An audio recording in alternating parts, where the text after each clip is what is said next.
നമസ്കാരം, PSC today YouTube ചാനലിലേക്ക് ഏവർക്കും സ്വാഗതം. നമ്മൾ നോക്കാൻ പോകുന്നത് LGS മാരത്തോൺ ഡേ 14 അതിൽ തന്നെ കേരള നവോത്ഥാന മേഖലയുടെ പാർട്ട് 2 ഭാഗമാണ് നമ്മളിവിടെ നോക്കാൻ പോകുന്നത്. സുഹൃത്തുക്കൾ എല്ലാവരും ശ്രദ്ധിച്ചിരിക്കുക. നമുക്ക് നേരെ ക്ലാസ്സിലേക്ക് പോകാം. ഇന്ന് നമ്മൾ നോക്കാൻ പോകുന്നത് കേരള നവോത്ഥാന മേഖലയിൽ നിന്നും കേരള PSC 25 തവണയിൽ കൂടുതൽ ആവർത്തിച്ച ചോദ്യങ്ങളുടെ 2 ഭാഗമാണ്. നമുക്ക് പോകാം കേരള നവോത്ഥാന മേഖലയിൽ നിന്നും കേരള PSC 25 തവണയിൽ കൂടുതൽ ആവർത്തിച്ച ചോദ്യങ്ങളിലേക്ക്. ആദ്യമായി നമുക്ക് പഠിക്കുവാനുള്ളത് അയ്യങ്കാളിയെ പറ്റിയാണ്. അയ്യങ്കാളി ജനിച്ചത് 1863 ഓഗസ്റ്റ് മാസം 28 തീയതി. സുഹൃത്തുക്കൾ കൃത്യമായി ഓർക്കുക, 1863 ഓഗസ്റ്റ് മാസം 28 തീയതിയാണ് അയ്യങ്കാളി ജനിച്ചത്. അയ്യങ്കാളിയുടെ ജന്മസ്ഥലം മറക്കരുത്, വെങ്ങാനൂര്. അയ്യങ്കാളിയുടെ ജന്മസ്ഥലം എവിടെയെന്ന് ചോദിച്ചു കഴിഞ്ഞാൽ അത് വെങ്ങാനൂരാണ്. അയ്യങ്കാളിയുടെ ജന്മഗ്രഹം അറിയപ്പെടുന്ന പേരാണ് പ്ലാവത്തറ വീട്. എന്ത് പേരല്ല അറിയപ്പെടുന്നത്? പ്ലാവത്തറ വീട്. അയ്യങ്കാളിയുടെ ജന്മസ്ഥലം അറിയപ്പെടുന്ന പേരാണ് പ്ലാവത്തറ വീട്. അയ്യങ്കാളി അന്തരിച്ച വർഷം 1941 ജൂൺ മാസം 18 തീയതി. അദ്ദേഹം അന്തരിച്ച വർഷം എത്രയാണ്?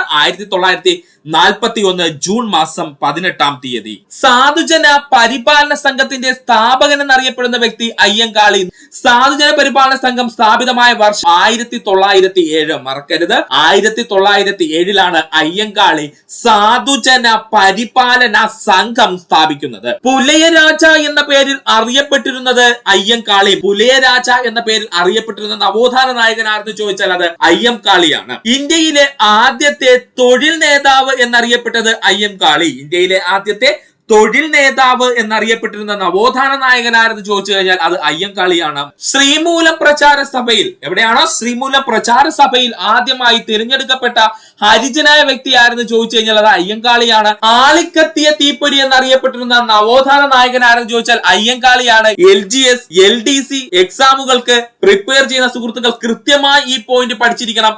ആളിക്കത്തിയ തീപ്പൊരി എന്നറിയപ്പെട്ടിരുന്ന നവോത്ഥാന നായകനാരെന്ന് ചോദിച്ചാൽ അത് അയ്യങ്കാളിയായിരുന്നു. പുലയ മഹാരാജാവ് എന്ന് അയ്യങ്കാളിയെ വിശേഷിപ്പിച്ച വ്യക്തി മഹാത്മാഗാന്ധിജിയാണ്. പുലയ മഹാരാജാവ് അല്ലെങ്കിൽ പുലയ രാജ എന്ന പേരിലൊക്കെ അറിയപ്പെടുന്നത് ആരെന്ന് ചോദിച്ചു കഴിഞ്ഞാൽ അത് നമ്മുടെ അയ്യങ്കാളിയാണ്. അങ്ങനെ പറഞ്ഞത് ആരെന്ന് ചോദിച്ചു കഴിഞ്ഞാൽ അത് മഹാത്മാഗാന്ധിജിയാണ്. ഇന്ത്യയുടെ മഹാനായ പുത്രൻ എന്നറിയപ്പെടുന്നത് ആരാണ്? അയ്യങ്കാളിയാണ്. ഇങ്ങനെ വിശേഷിപ്പിച്ച വ്യക്തിയുടെ പേര് മറക്കരുത്, ഇന്ദിരാഗാന്ധി. അപ്പോ ഇന്ദിരാഗാന്ധി നമ്മുടെ അയ്യങ്കാളിയെ എന്താണ് വിളിച്ചത്? ഇന്ത്യയുടെ മഹാനായ പുത്രൻ എന്നാണ്. ഇന്ത്യയിലെ ആദ്യത്തെ കമ്മ്യൂണിസ്റ്റുകാരൻ EK നയനാരായിരുന്നു അയ്യങ്കാളിയെ പറ്റി ഇങ്ങനെ പറഞ്ഞത്. ഇന്ത്യയിലെ ആദ്യത്തെ കമ്മ്യൂണിസ്റ്റുകാരനായിരുന്നു അദ്ദേഹം. ആരാണ് ആ വ്യക്തി? അയ്യങ്കാളി. അങ്ങനെ ആരാണ് പറഞ്ഞതെന്ന് ചോദിച്ചാൽ നമ്മുടെ EK നയനാരായിരുന്നു. അടുത്തതായി നമുക്ക് പഠിക്കാനുള്ളത് അയ്യങ്കാളി നടത്തിയ പ്രധാന സമരങ്ങളാണ്. അദ്ദേഹത്തിന്റെ എല്ലാ സമരങ്ങളും PSC പ്രീവിയസ് ആയി ചോദിച്ചിട്ടുള്ളതാണ്. വില്ലുവണ്ടി സമരം വർഷം 1893. വർഷം ചേർത്ത് തന്നെ പഠിക്കുക. അയ്യങ്കാളി നടത്തിയ വില്ലുവണ്ടി സമരം നടന്ന വർഷം 1893. അയ്യങ്കാളി നടത്തിയ നെടുമങ്ങാട് ചന്തലഹള നടന്ന വർഷം 1912. നെടുമങ്ങാട് ചന്തലഹള നടന്ന വർഷം 1912.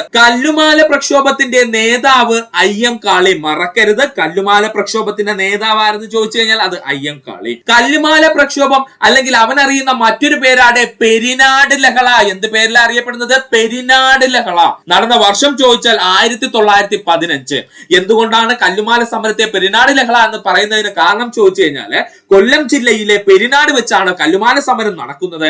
അതുകൊണ്ടാണ് പെരിനാട് ലഹള എന്ന പേരിൽ അറിയപ്പെടുന്നത്. ഇവിടെ നിന്നും കേരള PSC പെരിനാട് ലഹള എന്ന് അറിയപ്പെടുന്ന സമരം എന്ന് ചോദിച്ചിട്ടുണ്ട്. കല്ലുമാല സമരമാണ്. നടന്ന വർഷം കൂടി ഒന്ന് പഠിച്ചോളുക, 1915. അയ്യങ്കാളിയുടെ പ്രധാന സമരങ്ങളുടെ വർഷങ്ങൾ ഇമ്പോർട്ടന്റ് ആണ്. അടുത്തതായി നമുക്ക് പഠിക്കേണ്ടതാണ് 90-ാം ആണ്ടു ലഹള, അല്ലെങ്കിൽ അവന് മറ്റു പേരുകളുണ്ട്, അതും PSC ചോദിക്കാറുണ്ട്. ഊരൂട്ടമ്പലം ലഹള. എന്ത് പേരിലാണ് അറിയപ്പെടുന്നത്? ഊരൂട്ടമ്പലം ലഹള അല്ലെങ്കിൽ പുലയ ലഹള. അപ്പൊ 90-ാം ആണ്ടു ലഹള എന്നറിയപ്പെടുന്നു, ഊരൂട്ടമ്പല ലഹള എന്നറിയപ്പെടുന്നു, പുലയ ലഹള എന്നറിയപ്പെടുന്നു. ഇതൊക്കെ നടന്ന വർഷം, അല്ലെങ്കിൽ ഇവന്മാര് 3 പേരും ഒരാളാണ്. ഇത് നടന്ന വർഷം എത്രയെന്ന് ചോദിച്ചു കഴിഞ്ഞാൽ അത് 1915. ഇനി ഇത് പഠിക്കാൻ ബുദ്ധിമുട്ടുള്ള സുഹൃത്തുക്കൾക്ക് വേണ്ടി നമുക്കൊരു കോഡിലൂടെ ഇവനെ അങ്ങ് പഠിച്ചു കളയാം. നമുക്ക് നോക്കാം. അയ്യന്റെ 93 വില്ലുമായി 12 ചന്തകളിലെത്തിയ 15 പേർ കല്ലുകൊണ്ട് 90 പേരെ എറിഞ്ഞു. പഠിക്കാൻ ബുദ്ധിമുട്ടില്ലല്ലോ സുഹൃത്തുക്കളെ? ഒരു 5-6 തവണ നിങ്ങൾ ഇതങ്ങ് വായിച്ചു വെക്കുക. അയ്യന്റെ 93 വില്ലുമായി 12 ചന്തകളിലെത്തിയ 15 പേർ കല്ലുകൊണ്ട് 90 പേരെ എറിഞ്ഞു. അവിടെ കഴിഞ്ഞു. അയ്യങ്കാളിയുമായി ബന്ധപ്പെട്ട പ്രധാനപ്പെട്ട ലഹളകളെല്ലാം അവിടെ കഴിഞ്ഞിരിക്കുന്നു. വിത്ത് വർഷം നമുക്ക് അവിടെ കിട്ടും. നമുക്കൊന്ന് എക്സ്പ്ലെയിൻ ചെയ്ത് നോക്കാം. അയ്യന്റെ എന്ന് പറഞ്ഞു കഴിഞ്ഞാൽ അയ്യങ്കാളിയുടെ, അയ്യന്റെ എന്ന് പറഞ്ഞു കഴിഞ്ഞാൽ അയ്യങ്കാളി. 93 വില്ലുമായി എന്ന് പറഞ്ഞാൽ 1893 വില്ലുമണ്ടി സമരം മറക്കല്ലേ. 1893 വില്ലുമണ്ടി സമരത്തിനെ നമ്മൾ സൂചിപ്പിക്കുന്നതാണ് 93 വില്ലുമായി. 12 ചന്തകളിലേക്ക് നെടുമങ്ങാട് ചന്തലകള വർഷം 1912. 12 ചന്തകളിലേക്ക് എന്ന് പറഞ്ഞു കഴിഞ്ഞാൽ എന്താ ഉദ്ദേശിക്കുന്നത്? നെടുമങ്ങാട് ചന്തലകള വർഷം 1912. 15 പേർ കല്ലുകൊണ്ട് 90 പേരെ എറിഞ്ഞു എന്നതുകൊണ്ട് ഉദ്ദേശിക്കുന്നത് കല്ല് എന്ന് പറഞ്ഞു കഴിഞ്ഞാൽ കല്ലുമാല സമരം. 90 എന്ന് പറഞ്ഞു കഴിഞ്ഞാൽ 90-ാം ആണ്ട് ലഹള മറക്കരുത്. കല്ലെന്ന് പറഞ്ഞു കഴിഞ്ഞാല് കല്ലുമാല സമരം. 90 പേരെ എറിഞ്ഞു എന്ന് പറഞ്ഞു കഴിഞ്ഞാൽ അത് 90-ാം ആണ്ട് ലഹള നടന്ന വർഷമാണ് 15 പേർ എന്ന് പറയുന്നത്. അതുകൊണ്ട് 1915. കൺഫ്യൂഷൻ വേണ്ട. 15 പേർ എന്ന് പറഞ്ഞ് ഉദ്ദേശിക്കുന്നത് 1915 സൂചിപ്പിക്കുന്നതിന് വേണ്ടിയിട്ടാണ്. കല്ലുകൊണ്ട് 90 പേരെ എറിഞ്ഞു എന്ന് പറഞ്ഞാൽ സൂചിപ്പിക്കുന്നത് എന്താണ്? കല്ലുമാല സമരം 90-ാം ആണ്ട് ലഹളയും സൂചിപ്പിക്കുന്നു. പുലയ സമുദായത്തിലെ വിദ്യാർത്ഥികൾക്ക് വേണ്ടി കുടിപ്പള്ളിക്കൂടം സ്ഥാപിച്ച വർഷം ചോദിച്ചാൽ 1905. അയ്യങ്കാളി ശ്രീമൂലം പ്രചാര സഭയിൽ അംഗമായ വർഷം 1911. മറക്കല്ലേ. അയ്യങ്കാളി ശ്രീമൂലം പ്രചാര സഭയിൽ അംഗമായ വർഷം ചോദിച്ചാൽ 1911. ഏകദേശം 28 വർഷത്തോളം അദ്ദേഹം ശ്രീമൂലം പ്രചാര സഭയിൽ അംഗമായി ഉണ്ടായിരുന്നു. അതുകൂടി സുഹൃത്തുക്കളെന്ന് ഓർക്കുക. അയ്യങ്കാളി ശ്രീമൂലം പ്രചാര സഭയിൽ അംഗമായ വർഷം 1911. ഏകദേശം 28ഓളം വർഷം അദ്ദേഹം എന്ത് ചെയ്തിരുന്നു? ശ്രീമൂലം പ്രചാര സഭയുടെ ഭാഗമായിരുന്നു. ഗാന്ധിജിയും അയ്യങ്കാളിയും തമ്മിൽ കണ്ടുമുട്ടിയ വർഷം 1937. എത്രയാണ് വർഷം? 1937 ഗാന്ധിജിയും അയ്യങ്കാളിയും തമ്മിൽ കണ്ടുമുട്ടുന്നു. ഇനി നമുക്ക് നോക്കുന്നത് അയ്യങ്കാളിയുടെ പ്രധാനപ്പെട്ട വാക്കുകളാണ്. ഞാനിതാ പുലയ ശിവനെ പ്രതിഷ്ഠിക്കുന്നു എന്ന് പറഞ്ഞത് ആരെന്ന് ചോദിച്ചാൽ അത് അയ്യങ്കാളിയാണ്. ഞാനിതാ ഈഴവ ശിവനെ പ്രതിഷ്ഠിക്കുന്നു എന്ന് പറഞ്ഞത് ആരാണ്? അത് ശ്രീനാരായണ ഗുരുവാണ്. ഓപ്ഷനിൽ ശ്രീനാരായണ ഗുരു കാണും. അതുകൊണ്ട് സുഹൃത്തുക്കളെ തെറ്റരുത്. ഞാനിതാ പുലയ ശിവനെ പ്രതിഷ്ഠിക്കുന്നു എന്ന് പറഞ്ഞത് ആരാണ്? അയ്യങ്കാളിയും. അതുപോലെ ഞാനിതാ ഈഴവ ശിവനെ പ്രതിഷ്ഠിക്കുന്നു എന്ന് പറഞ്ഞത് ആരാണ്? അത് ശ്രീനാരായണ ഗുരുവുമാണ്. ഞങ്ങളുടെ കുഞ്ഞുങ്ങളെ പഠിപ്പിച്ചില്ലെങ്കിൽ കാണായ പാഠങ്ങളെല്ലാം മുടിപ്പുല്ല് പിടിപ്പിക്കുമെന്ന് പറഞ്ഞത് ആരാണ്? അയ്യങ്കാളിയാണ്. മറക്കരുത്. അത് LGS ലെവൽ ഒരുപാട് തവണ ചോദിച്ച ക്വസ്റ്റ്യൻ ആയിരുന്നു. നിങ്ങളുടെ കുഞ്ഞുങ്ങളെ പഠിപ്പിച്ചില്ലെങ്കിൽ കാണായ പാഠങ്ങളെല്ലാം മുടിപ്പുല്ല് പിടിപ്പിക്കുമെന്ന് പറഞ്ഞത് ആരാണെന്ന് ചോദിച്ചാല് അയ്യങ്കാളിയാണ്. അയ്യങ്കാളി സ്മാരകം സ്ഥിതി ചെയ്യുന്നത് ചിത്രകൂടം. അയ്യങ്കാളി സ്മാരകം സ്ഥിതി ചെയ്യുന്നത് എവിടെയാണ്? ചിത്രകൂടമാണ്. അയ്യങ്കാളി ഭവൻ സ്ഥിതി ചെയ്യുന്നത് തിരുവനന്തപുരം ജില്ല. മറക്കരുത്. അയ്യങ്കാളി ഭവൻ സ്ഥിതി ചെയ്യുന്നത് തിരുവനന്തപുരം ജില്ല. അതുപോലെ തന്നെ ഇമ്പോർട്ടൻസ് കൊടുത്ത് പഠിക്കേണ്ടതാണ് VJT ഹാള് അല്ലെങ്കിൽ വിക്ടോറിയ ജൂബിലി ടൗൺ ഹാള്. അതുകൂടെ മറക്കരുത്. VJT ഹാൾ എന്ന് മാത്രം പഠിക്കരുത്. വിക്ടോറിയ ജൂബിലി ടൗൺ ഹാളിന്റെ പുതിയ നാമം ചോദിച്ചു കഴിഞ്ഞാൽ അത് അയ്യങ്കാളി ഹോളം. ഇനി എവിടെയാണ് VJT ഹാൾ സ്ഥിതി ചെയ്യുന്നത്? നമ്മുടെ തിരുവനന്തപുരം ജില്ല. അടുത്തതായി നമുക്ക് പഠിക്കേണ്ട നവോത്ഥാന നായകനാണ് പണ്ഡിറ്റ് KP കറുപ്പൻ. അദ്ദേഹത്തിന്റെ ജനനം ചോദിച്ചു കഴിഞ്ഞാൽ 1885 മെയ് മാസം 24-ാം തീയതി. പണ്ഡിറ്റ് KP കറുപ്പൻ ജനിച്ച വർഷം ചോദിച്ചു കഴിഞ്ഞാൽ 1885 മെയ് മാസം 24-ാം തീയതി. അദ്ദേഹത്തിന്റെ ജന്മദേശം ചോദിച്ചാൽ, പണ്ഡിറ്റ് KP കറുപ്പന്റെ ജന്മദേശം ചോദിച്ചാൽ ചേരനല്ലൂർ. ഒരുപാട് തവണ ചോദിച്ച ചോദ്യമാണ്. പണ്ഡിറ്റ് KP കറുപ്പന്റെ ജന്മദേശം ചോദിച്ചാൽ ചേരനല്ലൂർ. ജന്മഗ്രഹം സാഹിത്യ കുടീരം. ഇമ്പോർട്ടൻസ് അത്രയും ഉണ്ട്. പണ്ഡിറ്റ് KP കറുപ്പന്റെ ജന്മഗ്രഹം ചോദിച്ചാൽ സാഹിത്യ കുടീരം. എന്താണ് സാഹിത്യ കുടീരം? ശങ്കരൻ എന്ന പേരിൽ അറിയപ്പെട്ടിരുന്ന നവോത്ഥാന നായകൻ പണ്ഡിറ്റ് KP കറുപ്പൻ. ശങ്കരൻ എന്ന പേരിൽ അറിയപ്പെട്ടിരുന്ന നവോത്ഥാന നായകനായിരുന്നു ചോദിച്ചാൽ അത് പണ്ഡിറ്റ് KP കറുപ്പനാണ്. കേരളത്തിന്റെ എബ്രഹാം ലിങ്കൻ എന്നറിയപ്പെടുന്ന നവോത്ഥാന നായകൻ. കേരളത്തിന്റെ എബ്രഹാം ലിങ്കൻ എന്നറിയപ്പെടുന്ന നവോത്ഥാന നായകനായിരുന്നു ചോദിച്ചു കഴിഞ്ഞാൽ അത് പണ്ഡിറ്റ് KP കറുപ്പനാണ്. ഇവിടെ നിന്ന് PSC കേരള ലിങ്കൻ എന്ന് മാത്രം എടുത്ത് ചോദിച്ചിട്ടുണ്ട്. അതും ആര് തന്നെയാണ്? പണ്ഡിറ്റ് KP കറുപ്പനാണ്. ഇനി അങ്ങനെ പറയുമ്പോൾ സുഹൃത്തുക്കൾക്ക് കൺഫ്യൂഷൻ ഉണ്ടാവരുത്. എബ്രഹാം ലിങ്കൻ എന്ന് ചോദിച്ചാലും കേരളത്തിന്റെ ലിങ്കൻ ആരെന്ന് ചോദിച്ചാലും ഉത്തരം ആര് തന്നെയാണ്? പണ്ഡിറ്റ് KP കറുപ്പൻ തന്നെയാണ്. കവിതിലകൻ പട്ടം ലഭിച്ച നവോത്ഥാന നായകൻ. എന്താണ് കവിതിലകൻ പട്ടം ലഭിച്ച നവോത്ഥാന നായകനായിരുന്നു ചോദിച്ചു കഴിഞ്ഞാൽ അത് പണ്ഡിറ്റ് KP കറുപ്പനാണ്. ഈ കവിതിലകം പട്ടം നൽകിയ രാജാവാരെന്ന് ചോദിച്ചാൽ കൊച്ചി മഹാരാജാവ്. മറക്കരുത്. പണ്ഡിറ്റ് KP കറുപ്പന് കവിതിലകം പട്ടം നൽകിയ രാജാവാരെന്ന് ചോദിച്ചു കഴിഞ്ഞാൽ അത് കൊച്ചി മഹാരാജാവാണ്. സാഹിത്യ നിപുണൻ എന്നറിയപ്പെടുന്ന നവോത്ഥാന നായകൻ പണ്ഡിറ്റ് KP കറുപ്പൻ. കാരണം അദ്ദേഹത്തിന്റെ പുസ്തകങ്ങൾ എടുത്ത് നോക്കിയാൽ മതി. അത്രയും പുസ്തകങ്ങൾ ഉണ്ടായിരിക്കാണ് പണ്ഡിറ്റ് KP കറുപ്പന്. അപ്പോ സാഹിത്യ നിപുണൻ എന്നറിയപ്പെട്ടിരുന്ന നവോത്ഥാന നായകനാരെന്ന് ചോദിച്ചു കഴിഞ്ഞാൽ അത് പണ്ഡിറ്റ് കെ പി കറുപ്പനാണ്. ഇതും അദ്ദേഹത്തിന് നൽകിയത് കൊച്ചി മഹാരാജാവ് തന്നെയാണ്. അപ്പൊ കൊച്ചി മഹാരാജാവ് രണ്ടു പ്രധാനപ്പെട്ട പദവികൾ അദ്ദേഹത്തിന് നൽകിയിരുന്നു. ആരാണ്? പണ്ഡിറ്റ് കെ പി കറുപ്പൻ നൽകിയിരുന്നു. ഒന്നാമത്തത് ആരാടെ? കവി തിലകൻ. അങ്ങനെ തന്നെ പഠിച്ചോളണം. നമ്മുടെ തിലകൻ എന്ന് പഠിച്ചിരുന്ന അത് എന്താണ്? കവി തിലകൻ. ആരായിരുന്നു? Pandit K P Karuppan.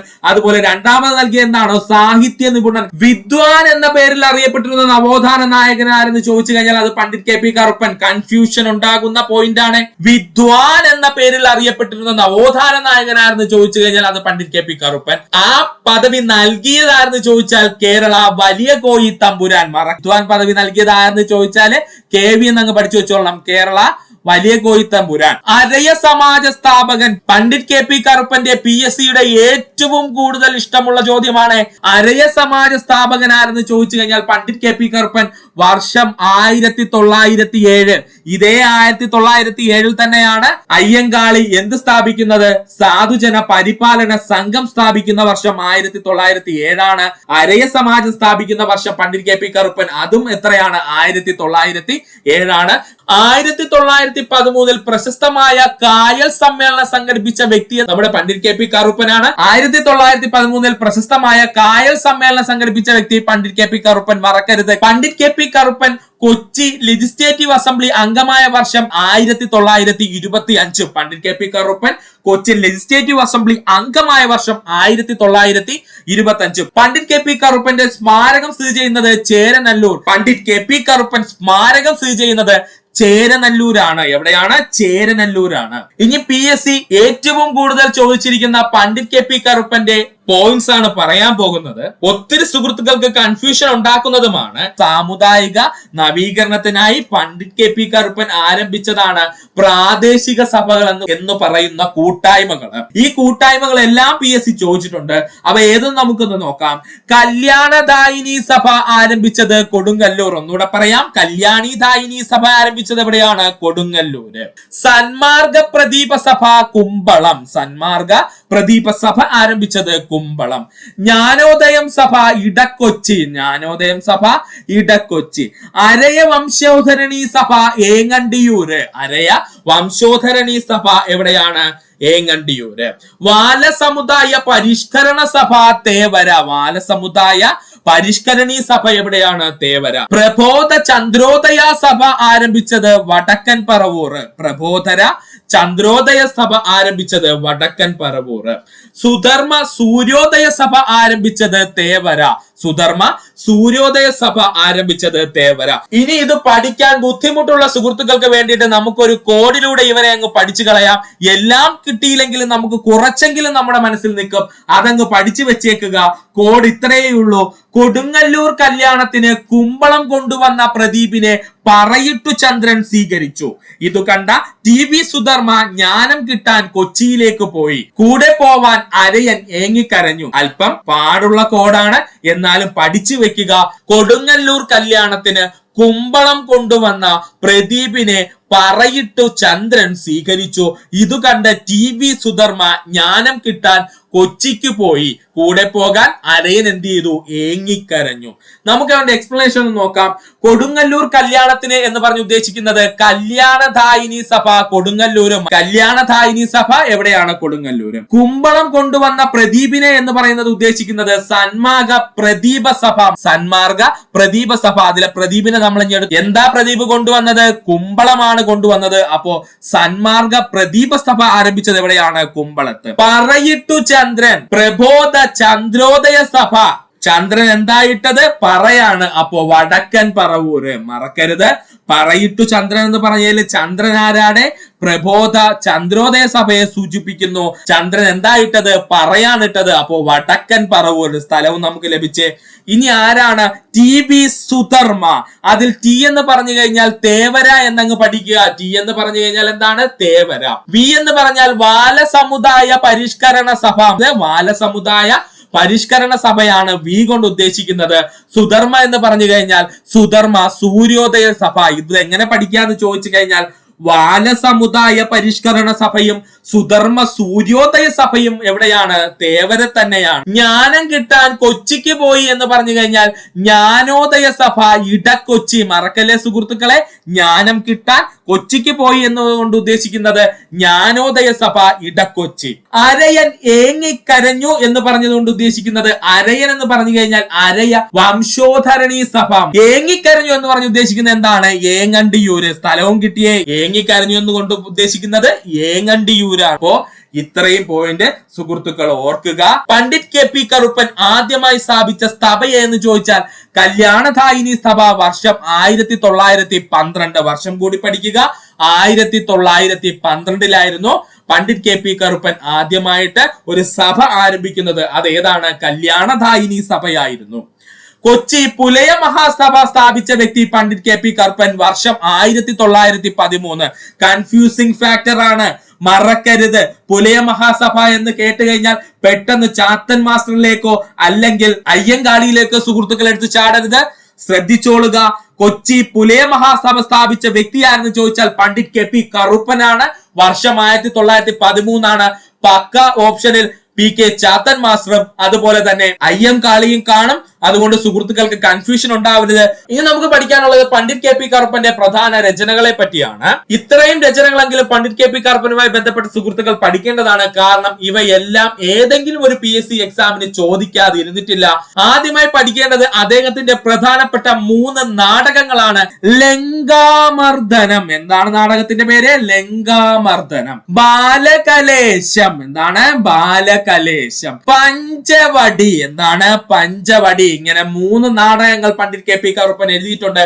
ഇപ്പൊ മനസ്സിലായില്ലേ അദ്ദേഹത്തിന് നമ്മൾ കവിതിലകൻ എന്നൊക്കെ പറയുന്നതിന് കാരണം? അദ്ദേഹത്തിന്റെ ഒരുപാട് പുസ്തകങ്ങളുണ്ട്. അതിൽ ഏറ്റവും ഇമ്പോർട്ടന്റ് ആണ് നമ്മൾ പറയുന്നത് ലങ്കാമർദ്ദനം, ബാലകലേശം, പഞ്ചവടി. ഇത് അദ്ദേഹത്തിന്റെ നാടകമാണ്.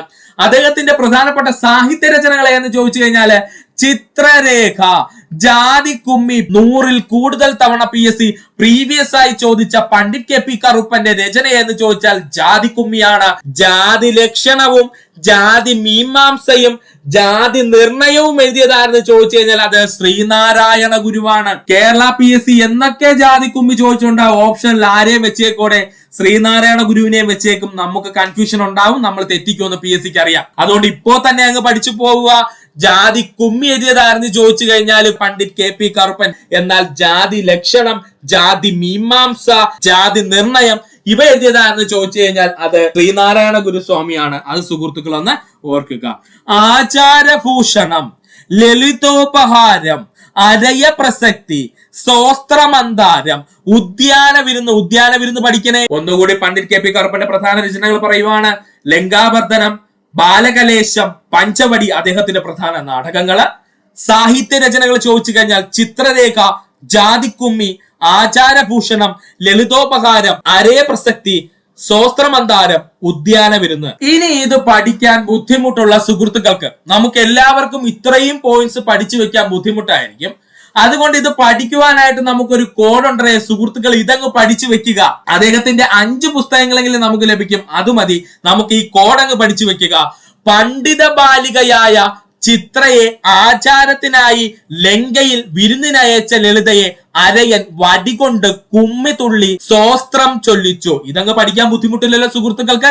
ഒരു 5-6 തവണ സുഹൃത്തുക്കൾ റിപ്പീറ്റ് ചെയ്ത് എഴുതി പഠിക്കുക കോഡ്. പണ്ഡിറ്റ് KP കറുപ്പന്റെ എല്ലാ പുസ്തകങ്ങളും ഇതിനകത്ത് ഇൻക്ലൂഡഡ് ആണ്. പണ്ഡിത ബാലികയായ ചിത്രയെ ആചാരത്തിനായി ലങ്കയിൽ വിരുന്നിനയച്ച ലളിതയെ അരയൻ വടികൊണ്ട് കുമ്മിത്തുള്ളി സ്തോത്രം ചൊല്ലിച്ചു. ഇതങ്ങ് പഠിച്ചു വെക്കുക. നമുക്ക് ഇതിന്റെ എക്സ്പ്ലനേഷൻ നോക്കാം. പണ്ഡിത എന്ന് പറഞ്ഞു കഴിഞ്ഞാൽ പണ്ഡിറ്റ് KP കറുപ്പനെയാണ് നമ്മൾ ഉദ്ദേശിക്കുന്നത്. പണ്ഡിത എന്ന് പറയുന്നത് കൊണ്ട് ഉദ്ദേശിക്കുന്നത് പണ്ഡിറ്റ് KP കറുപ്പനെയാണ്. ബാലിക എന്ന് പറഞ്ഞു കഴിഞ്ഞാൽ ബാലകലേശം. മറക്കരുത്, ബാലിക എന്നതുകൊണ്ട് ഉദ്ദേശിക്കുന്നത് ബാലകലേശം. ചിത്രയെ എന്നുകൊണ്ട് ഉദ്ദേശിക്കുന്നത് ചിത്രരേഖ. ചിത്രയെ എന്നതുകൊണ്ട് ഉദ്ദേശിക്കുന്നത് ചിത്രരേഖ. ആചാര എന്നതുകൊണ്ട് ഉദ്ദേശിക്കുന്നത് ആചാരഭൂഷണം. ആചാര എന്നുകൊണ്ട് ഉദ്ദേശിക്കുന്നത് ആചാരഭൂഷണം. ലങ്ക എന്നതുകൊണ്ട് ഉദ്ദേശിക്കുന്നത് ലങ്കാമർദ്ദനം. ലങ്ക എന്നുകൊണ്ട് ഉദ്ദേശിക്കുന്നത് ലങ്കാമർദ്ദനം. വിരുന്ന് എന്നുകൊണ്ട് ഉദ്ദേശിക്കുന്നത് ഉദ്യാന വിരുന്ന്. വിരുന്ന് എന്നുകൊണ്ട് ഉദ്ദേശിക്കുന്നത് ഉദ്യാന വിരുന്ന്. ലളിത എന്നതുകൊണ്ട് ഉദ്ദേശിക്കുന്നത് ലളിതോപഹാരം. ലളിത എന്നുകൊണ്ട് ഉദ്ദേശിക്കുന്നത് ലളിതോപഹാരം. അരയൻ എന്നുകൊണ്ട് ഉദ്ദേശിക്കുന്നത് അരയ പ്രസക്തി. അരയൻ എന്നുകൊണ്ട് ഉദ്ദേശിക്കുന്നത് അരയ പ്രസക്തി.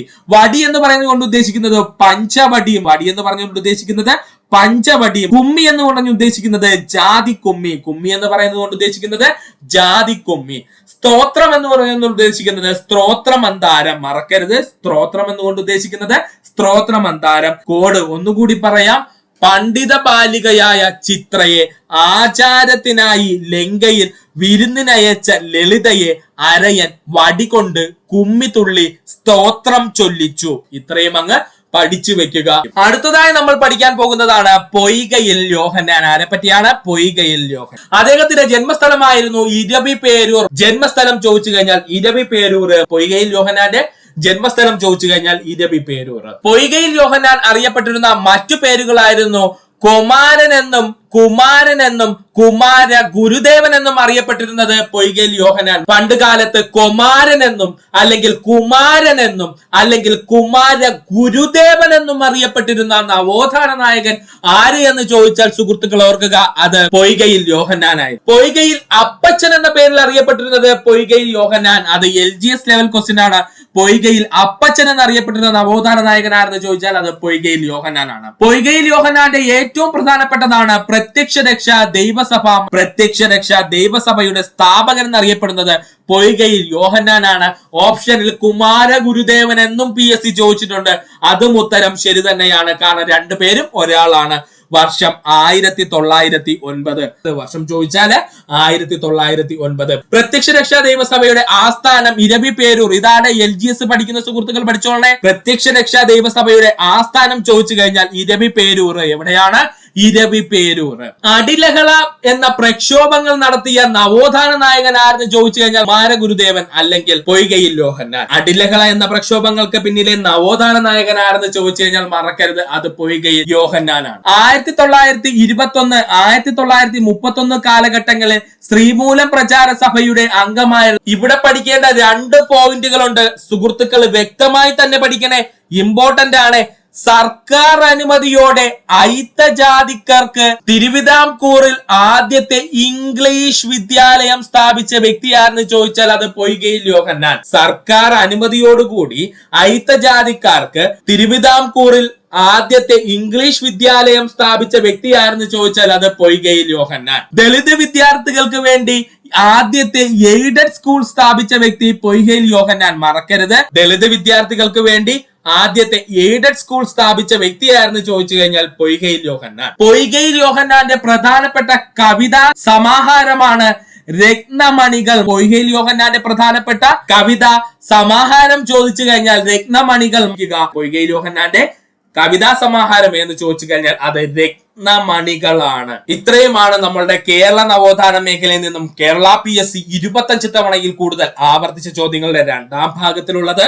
ഇത്രയും നേരം ഈ വീഡിയോ കണ്ട സുഹൃത്തുക്കൾക്ക് എല്ലാവർക്കും നന്ദി, നമസ്കാരം. നിങ്ങൾക്ക് ഈ വീഡിയോ ഇഷ്ടമായി എങ്കിൽ നിങ്ങളുടെ സുഹൃത്തുക്കൾക്ക് കൂടി ഈ വീഡിയോ ഒന്ന് ഷെയർ ചെയ്ത് നൽകുക. അതിനോടൊപ്പം തന്നെ നമ്മുടെ ചാനൽ ഒന്ന് സബ്സ്ക്രൈബ് ചെയ്ത് സഹായിക്കുക. നന്ദി, നമസ്കാരം.